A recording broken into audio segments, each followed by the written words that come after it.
Hello दोस्तों, welcome to another reading session 16 का topic हमने लास्ट सेशन में कवर किया था फिस्कल पॉलिसी का इंट्रोडक्शन कि फिस्कल पॉलिसी में टूल्स क्या होते हैं, ऑब्जेक्टिव्स क्या हैं, एडवांटेजेस क्या हैं, डिसएडवांटेजेस क्या हैं, डिस्क्रिशनरी फिस्कल पॉलिसी क्या होती है एंड कैसे कीनीशियन इकोनॉमिक्स डिस्क्रिशनरी फिस्कल पॉलिसी को इंपॉर्टेंस देती है। तो हम इस सेशन में एक बहुत ही इंपॉर्टेंट टॉपिक डिस्कस करने वाले हैं, fiscal multiplier. This is very important logically. Fiscal multiplier मतलब हम क्या कहना चाह रहे हैं? हम ये कह रहे हैं कि जब भी गवर्नमेंट कुछ खर्चा करती है तो ऑब्वियसली उसका इकोनॉमी पे इंपैक्ट होता है, क्योंकि गवर्नमेंट भी इकोनॉमी में एक इकोनॉमिक एजेंट है। So whenever we talk about economic agents in economy, there are 4 economic agents, एक हाउस होल्ड, दूसरा फर्म, तीसरी गवर्नमेंट और चौथा फॉरेन सेक्टर। तो गवर्नमेंट भी उसमें से एक एंटिटी है। हम जब भी एग्रीगेट डिमांड निकालने की बात करते हैं तो हम यही कहते हैं consumption plus investment plus government expenditure plus net exports. जैसे हमने एग्रीगेट आउटपुट के सेशन में डिस्कस भी किया था, C plus I plus G plus X minus M। So G plays a very important role, government expenditure. तो ideally अगर हम देखने जाएं तो गवर्नमेंट एक्सपेंडिचर अगर मैं $1000 से बढ़ाता हूं, $1000 से इंक्रीज करता हूं, तो एग्रीगेट डिमांड भी $1000 से इंक्रीज होना चाहिए, बिकॉज एक सिंपल स्टैंडर्ड हमारा एडिशन है C plus I plus G plus X minus M। तो G that is change in G अगर $1000 होता है तो एग्रीगेट डिमांड भी $1000 से बढ़ना चाहिए, पर ऐसा नहीं होता। $1000 से जब हम गवर्नमेंट एक्सपेंडिचर बढ़ाते हैं तो उसके सामने जो हमारा एग्रीगेट डिमांड बढ़ता है वो उससे कई गुना ज्यादा बढ़ता है। यानी सिर्फ $1000 से ही नहीं बढ़ेगा, शायद 2, 2.5, 3, $4,000 से बढ़ेगा। It will have a multiplying effect and that is why we call the concept fiscal multiplier. जो गवर्नमेंट की फिस्कल स्पेंडिंग हुई है एक साल में, जो वो स्पेंडिंग है अगर वो इंक्रीज करता है तो उसका हमारे एग्रीगेट डिमांड पे, जीडीपी पे, आउटपुट पे मल्टीप्लाइंग इफेक्ट होगा। तो फिस्कल मल्टीप्लायर का सिंपल सा मतलब हो गया, गवर्नमेंट स्पेंडिंग बढ़ाने से एग्रीगेट डिमांड बढ़ती है, लेकिन लीनियरली नहीं, स्ट्रेट फॉरवर्ड नहीं, कई multiple times it increases by a multiple times. That is what we call fiscal multiplier. For example हम एक पूरा का पूरा ड्राफ्ट बनाएंगे, एक क्वेश्चन बनाएंगे और इसे समझेंगे कि ये कैसे होता है। हमारे कहने का मतलब है कि हम ये बढ़ा रहे हैं $1000 से और एग्रीगेट डिमांड शायद बढ़ जाएगा $2500 से, शायद 2500 से या 3000 से या 4000 से। मतलब वो लीनियरली नहीं बढ़ा कि ये 1000 से बढ़ा है तो ये भी 1000 से बढ़ा, वो उसके मल्टीप्लाइंग फॉर्म में भरा। तो एक एग्जांपल लेते हैं। समझो गवर्नमेंट $1000 स्पेंड करती है और हम ऐसा मान रहे हैं कि इकोनॉमी में टैक्स रेट 25% है, जैसे इंडिया में कॉर्पोरेट टैक्स रेट 25% ही है। एंड कोई भी इंडिविजुअल, कोई भी हाउस होल्ड अपनी जो इनकम होती है उसमें से 80% कंज्यूम करता है और 20% सेव कर रहा है। तो हम सिंपल स्टैंडर्ड मान रहे हैं पूरी इकोनॉमी में कि on an average 80% is being consumed and 20% is being saved. तो 100 रुपए की और इनकम हुई तो उसमें से 80 खर्च होगा और 20 सेव होगा। तो जब हम 80% कहते हैं तो उसे हम कहते हैं, टर्मिनोलॉजी उसकी होती है मार्जिनल प्रोपेंसिटी टू कंज्यूम, मतलब और जो हम 100 कमाएंगे उसमें से कितना खर्च करेंगे। And marginal propensity to save मतलब और जो हम 100 कमाएंगे उसमें से कितना बचाएंगे। तो फॉर एग्जांपल अगर मैं कहता हूं मैंने 500 रुपए कमाए और 500 रुपए कमाए, उस 500 में से मैं 400 उड़ा दूंगा और 100 बचाऊंगा, तो 400 जो मैं खर्च कर दूंगा दैट इज 80% और 100 जो मैं बचाऊंगा that is 20%। So MPC is 80%, MPS is 20%। तो ये हमने थोड़ा सा बेसिक assumptions ले लिए कि देश में टैक्स रेट 25% का है, MPC 80% का है और सेविंग्स जो MPS है वो 20% है। तो गवर्नमेंट ने $1000 से अपना खर्चा बढ़ाया। तो गवर्नमेंट का $1000 का खर्चा मतलब किसी का $1000 का इनकम, $1000 का किसी का खर्चा, किसी का इनकम। फॉर एग्जांपल आप हमसे CFA पढ़ने के लिए फीस पे कर रहे हो तो आपके लिए फीस खर्चा होगा, पर हमारे लिए तो इनकम है। Every expense is an income for the other person. So government is spending $1000, so it is an income of someone $1000। अब जिस भी पर्सन की $1000 की इनकम हुई उसको उसमें से पहले टैक्स भरना पड़ेगा। तो हमने टैक्स का रेट माना हुआ है 25%, तो $1000 में से फ्लैट 25% गया तो डिस्पोजेबल इनकम कितनी बची? $750, $750। मतलब $1000 का खर्चा करने से किसी की $1000 की इनकम हुई, लेकिन उसमें से 25% तो टैक्स देना पड़ा, तो $750 की डिस्पोजेबल इनकम हो गई। लेकिन उस $750 में से कुछ खर्च होगा और कुछ बचाया जाएगा। क्या रेशियो है? 8:2, 4:1।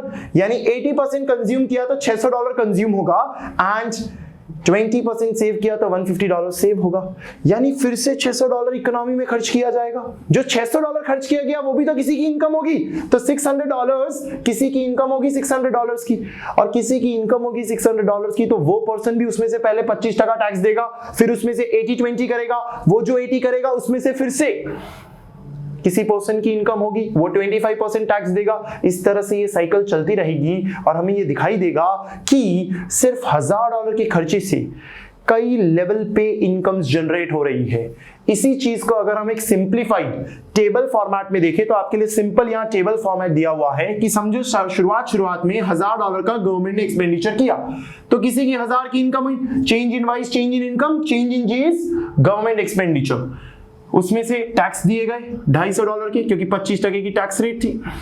जो भी आया दैट इज $750, उसमें से 80% कंजम्पशन में डाला गया, 20% सेविंग में डाला गया, तो $600 कंज्यूम हुआ, $150 सेव हुआ।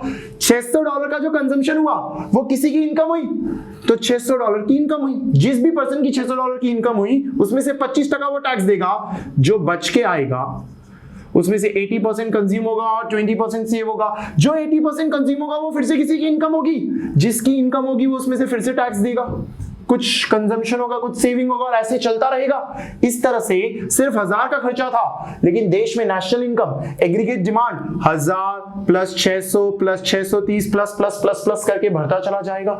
यानी कि 1000 की एक्सपेंडिचर होने से सिर्फ 1000 का ही इनकम नहीं बढ़ा, उसके कई मल्टीपल टाइम्स बढ़ा। तो कितना बढ़ा? अब आपको दिख रहा है ये नंबर डिमिनिश हो रहा है, 1000, 600, 360। अगर हम और आगे जाते तो और डिमिनिश होता।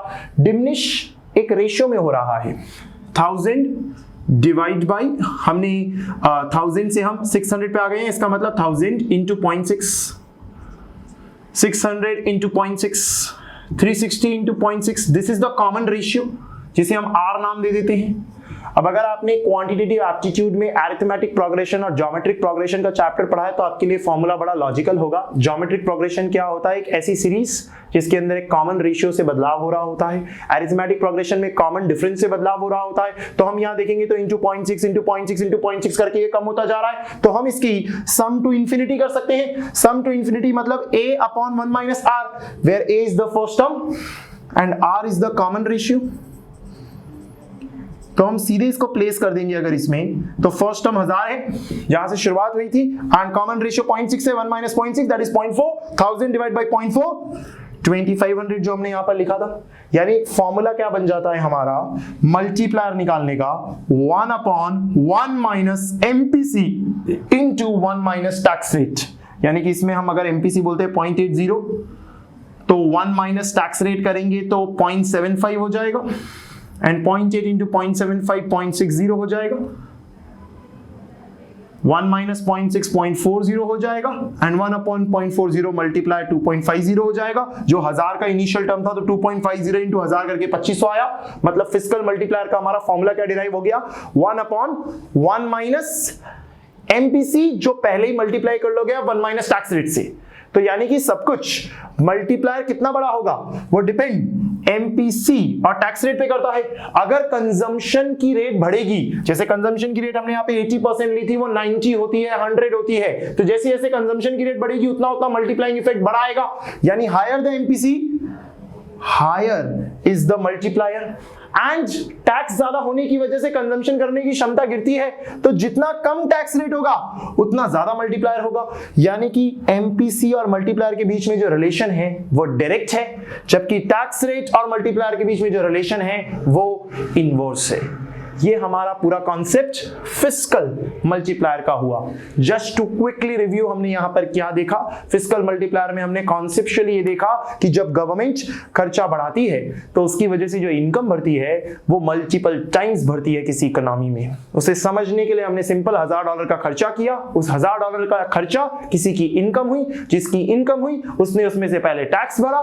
टैक्स जितना ज्यादा बड़ा होगा मल्टीप्लाइंग उतनी कम आएगी, क्योंकि टैक्स बड़ा होता जाएगा तो खर्च करने की क्षमता गिरती जाएगी। टैक्स भरने के बाद जो अमाउंट आया वो डिस्पोजेबल इनकम है, उसमें से कुछ कंजम्पशन हुआ, कुछ सेविंग। अगर सेविंग ज्यादा होगी तो खर्चा कम होगा, तो मल्टीप्लाइंग इफेक्ट कम होगा। लेकिन अगर मल्टीप्लाइंग इफेक्ट ज्यादा चाहिए तो आपको खर्चा ज्यादा करना होगा। तो हमने MPC, marginal propensity to consume, देखा।